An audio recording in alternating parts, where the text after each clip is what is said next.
تو رحیم ہے تو کریم ہے تیری ذات سب سے عظیم ہے.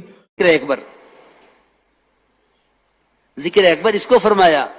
اکثر مفسرین کی تفسیر یہی ہے کہ ذکر اکبر کا مطلب یہاں یہ ہے کہ اللہ کے بندے جو اللہ کے گھروں میں جمع ہو کر اللہ کے تذکرے کریں گے، اللہ تعالی ان سے بہتر مخلوق فرشتوں کے درمیان ان کے تذکرے کریں گے. ان کے تذکرے اللہ اپنی فرشتوں کے درمیان میں کریں گے. یہ ہے مطلب ذکر اکبر کا. اللہ تمہارا ذکر کرے، یہ ذکر اکبر ہے. اللہ تمہارا ذکر کرے، اللہ ہمارا ذکر کرے، یہ ہے ذکر اکبر. کتنی بڑی بات ہے، کتنی بڑی بات ہے. اگر ہم غور کریں تو کتنی اونچی بات ہے کہ اللہ تعالیٰ اپنا ذکر کرنے والوں کا ذکر فرماتے ہیں فرشتوں کے درمیان. اس کو خوب سمجھ لینا چاہیے کہ مسجدوں میں ایمان کے حلقے قائم کرو. ہمارے گشت مسجد کے ماحول میں لانے کے لیے ہیں.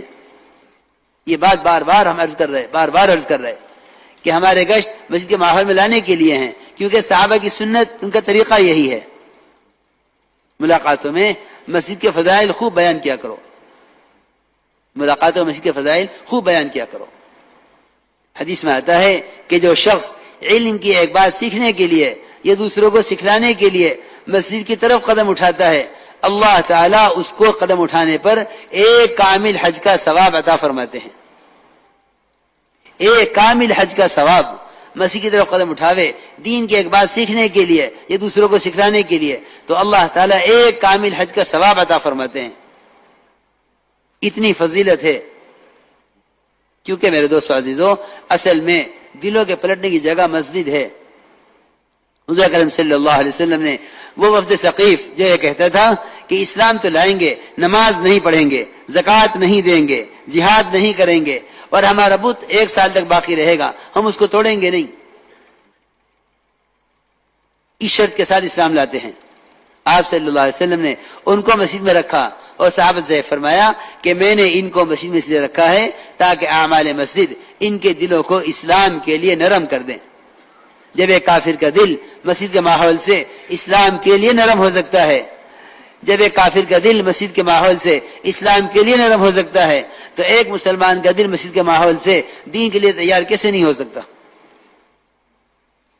اس لیے میرے دوستو، بزرگو، عزیزو، مسجد کو ملاقاتوں کے دوران عمل سے خالی نہ چھوڑو، کیونکہ دعوت باتوں کی طرف نہیں ہے، دعوت ان اعمال کی طرف ہے جن اعمال میں مشغول رہنے سے اور جن ماحول سے دل پلٹتے ہیں.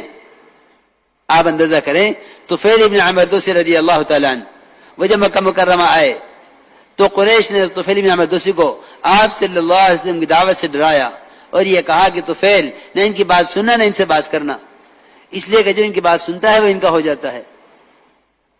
طفیل ابن عمر دوسی رضی اللہ فرماتے ہیں کہ میں نے آپ کی بات کو نہ سننے کے لیے اپنے کانوں میں روئی ٹھوس لی، کان بند کر لیے کہ کوئی آواز میرے کان میں نہ پڑے.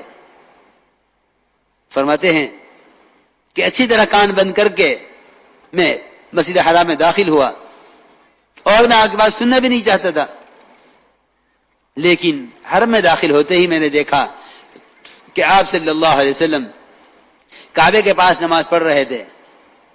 فرماتے ہیں کہ میں اندر گیا تو میرے دل نے یہ کہا کہ طفیل تجھے ان کی بات سننی چاہیے، تجھے ان کی بات سننی چاہیے،